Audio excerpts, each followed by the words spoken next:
गोटे जंगल भितर गोटे कूओ रही। से कूओ भितर बहुत पानी मध्य रही। दिने राति गोटे बिलुआ से बाट दे जाउथिबा समय रे से बिलुआटी से कूओ भितर गली पड़ा। जेतेबेले बिलुआटी कूओ भितर गली पड़ा तापर से बिलुआटी जेते चेष्टा कला परे मध्य से कूओ भितरु बाहरी पारला नहीं। सेथिपाई बिलुआटी से कूओ भितर थिबा पानी रे सकाळ हेबा पर्यंत पड़ी रहिला। जेतेबेले सकाळ हेबा परे से बाट दे गोटे छेली जाउथिला। बिलुआ से छेली को ता पाखकु डाकिला। छेलीटी बहुत निरीह एवं सरल थिला। तेणु बिलुआर कथा शुणी जेतेबेले छेली से कूओ पाखकु आसिला, बिलुआ को देखी छेली पचारिला, बिलुआ भाई तुमे ए कूओ भितर कौन करुच? बिलुआ कहिला, ए कूओरे सबुठारु बहुत बढ़िया पानी अच्छी, पानी बहुत निर्मल अच्छी, परिष्कार पानी अच्छी।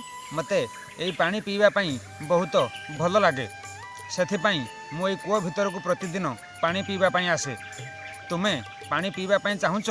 जदि तुमे दुनियार सबुठारु भल पानी, स्वच्छ पानी पीवा पाई चाहुच ताले तुमे मध्य ए कूओ भितर को आसीपार।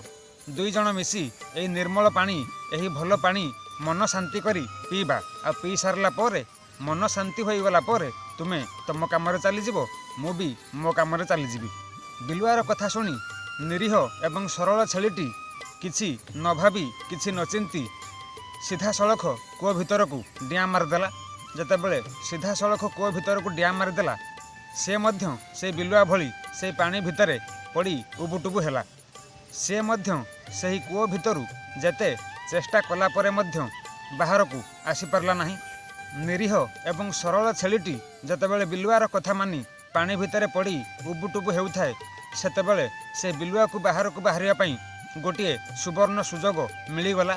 बिलुआटी से छेली उपरे निज गोड़ रखी छेली उपरे चढ़ी गोटे डिया मारी कूओर बाहर को चली आसिला। जेतेबेले बिलुआटी कूओर बाहर को चली आसिला, सेतेबेले बिलुआ छेली को कहिला, जदि तुमे टिकिए भी चालाक होई थांतो, जदि तुम पाखरे टिकिए भी बुद्धि थांता, ताहले तुमे मो कथारे पड़ी कूओर पानी भितर को डिया मारी न थांतो, किंबा एते बड़ असुविधारे एते बड़ विपदरे तुमे पड़ी न थांतो। एतिकी कही बिलुआटी सेठारु चलीगला। एही छोट कहानी रु आमको दुईटी शिक्षा मिलिला। प्रथम रे जीवन रे किसी भी निर्णय नेबा पूर्वरु टिके भाबी चिंती निर्णय नेबा उचित। जदि आमे किछि न भाबी किछि भी चिंता न करी सही छेली भली बिलुआ कथारे पड़ी आमे कूओ भितर को डिया मारिदेबा, ताहले आमर भी सही अवस्था हेबो जहा सही छेलीटीर होइथिला।